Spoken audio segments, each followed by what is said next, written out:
વડોદરા ગામની અંદર ગોપાળાનંદ સ્વામી વારંવાર વિચરણ કરવા માટે આવે. એક નાનકડો બાળક, મંગળ એનું નામ, પણ આપણે ગુજરાતી માણસો એટલે બાળકોને વાલથી મંગળ હોય તો શું કહેવાનું હોય? મંગળિયો. લાલો હોય તો લાલિયો, રમેશ હોય તો રમલો, હરેશ હોય તો હરિયો. આ એક પ્રેમની ભાષા છે. એટલે ગોપાળાનંદ સ્વામી પ્રેમથી મંગળિયા બેટા અહીંયા આવતો, આ હાર પુરવ ઠાકોરજી માટે, હાંજવારી વાળ, એમ વારંવાર સ્વામી પ્રેમથી એને મંગળિયો મંગળિયો કહીને બોલાવે. અને મંગળિયાને પણ એટલું મીઠું લાગે કે આ જાણે કે મારા બાપ જ મને બોલાવતા હોય ને એટલો પ્રેમ થાય ને દોડીને સ્વામી પાસે જાય. એમ કરતા કરતા ધીરે ધીરે મોટો થયો.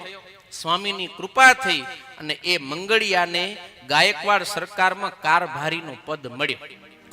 એટલે હવે પદ મળ્યું, કારભારી બન્યા. એટલે હવે તો કઈ ગામના માણસો તો મંગળિયો મંગળિયો ન કે, એટલે એને બધા મંગળદાસ શેઠ એમ કે.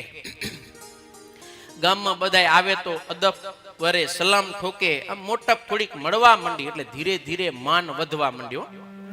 અને સ્વામીને તો નાનપણથી જ અતિશય એના પ્રત્યે ભાવ પ્રેમ. અને આ મોટો થવા માંડ્યો, માન મળવા માંડ્યો, રાજ દરબારમાં જવાબદારી વધી. એટલે ધીરે ધીરે મંદિરે આવવાનું બંધ થઈ ગયું. અરે અમુક વર્ષો પછી ગોપાળાનંદ સ્વામી પાછા આવ્યા વડોદરા.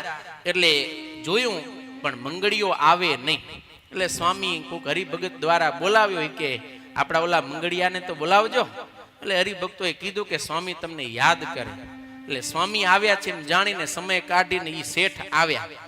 જેવા મંદિરમાં પ્રવેશ કર્યો અને સ્વામીને તો વાલ હતું, એટલે સ્વામીનું હૃદય બોલી ઉઠ્યો, આવ મંગળિયા બેટા આવ. ને આમ મંગળિયો કીધું ને ઓલાને ધાડ ચડી ગયો. એ કે હું આવડો મોટો શેઠ, સ્વામીએ મને બધાની વચ્ચે મંગળિયો કીધો. હવે સ્વામીને તો કાંઈ ના બોલ્યો, પણ મનમાં લાગી આવ્યો.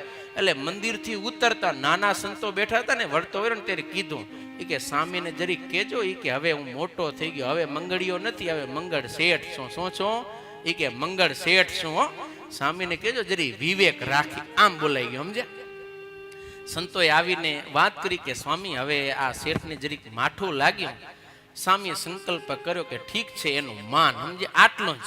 અને રાજના ગુનામાં આવ્યો અને રાજે દીધું તો પદ લઈ લીધું અને ખાવા પીવા વિના પાછો મંગળિયો થઈ ગયો. અને આખું વડોદરા એને મંગળ શેઠમાંથી મંગળિયો કેવા માંડ્યો.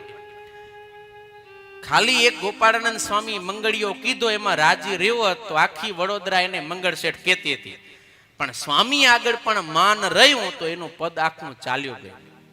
માટે ક્યારે પણ માન રાખવું નહીં. સાધન સર્વે માન બગાડે પડ વિશે. પડવારમાં આપણે જેટલું સાધન કર્યું હોય, ભજન, સત્સંગ, કથા, વાર્તા, કીર્તન, આ બધું એમને એમ પડ્યું રહી જાય. માન છે ને એ ઝેરની સમાન. ગમે એવો સારો દૂધપાક હોય, પણ એક ટીપું ઝેરનું પડે પછી જે પીએ એના પ્રાણ જાય. એમ આપણે સત્સંગ, ભજન, કથા, કીર્તન કરીને દૂધપાક અમૃતની સમાન છે, પણ એમાં માન દોષ ઝેરની સમાન કે બધું બગાડી નાખશે.